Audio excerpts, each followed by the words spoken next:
I think the key thing is policies are bearing fruit.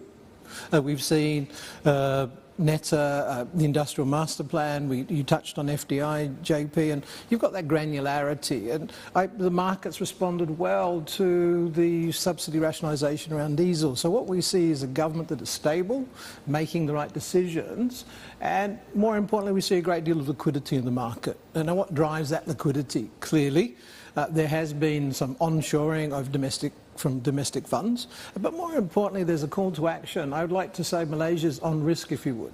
Right. I do want to get a bit more granularity on these fund flows, actually. How much of this optimism is being driven by foreign fund inflows versus, say, domestic investors?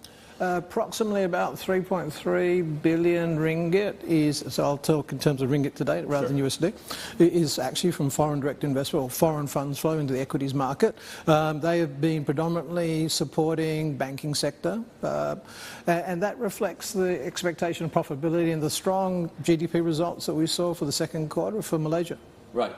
So in terms of the IPO pipeline, we did note, correct me if I'm wrong, about 32 companies have decided to go the public route now and are now trading on the Bursa Malaysia. That is correct. How much more are we expecting from the pipeline in the last 4 months of the year? Are we expecting it to sort of ease off after this blistering hot start, or do you think that it's going to keep pumping, basically? Well, I think the guidance I gave market was 42 for the year IPOs, and we'll certainly achieve that target. So I shouldn't say any more than that. That being said, as we look into the pipeline for 2025, I think we'll see probably 50 or so companies coming to market. Coming to market, 50 or so coming to market at that time.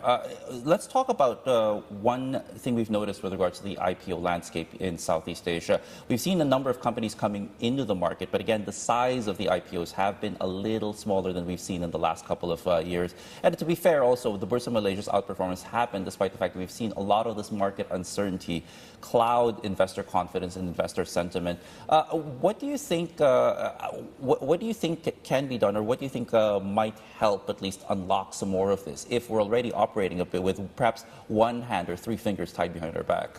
Well, I think what you have is, I mean, why do exchanges exist? Exchanges exist to allow companies to raise capital or for investors to realise their investment, should it be direct domestic investment or FDI, into new companies. So if you look at the exchange, to be fair, majority is mid-market, but that's actually why we exist, to help entrepreneurs raise capital, to build capacity, make profit, pay taxes, employ people. I mean, that's the reason we're there. And so we're quite comfortable, so we're doing that. So as we move on, of course, we have 99 Speedmart coming on Monday, 99, largest listing for some time. So it shows a very deep market. But I think the real piece, as you look at it, and the conversation I've been having with, say, technopreneurs, is they now see listing as a route to gaining capital or exiting their vehicles or doing what they need to do as entrepreneurs to take their companies to the next level. Now, previously, we would be talking about different markets. So it's exciting to see that entrepreneurs are talking about Malaysia as their destination to do what they need to do to grow their businesses. What about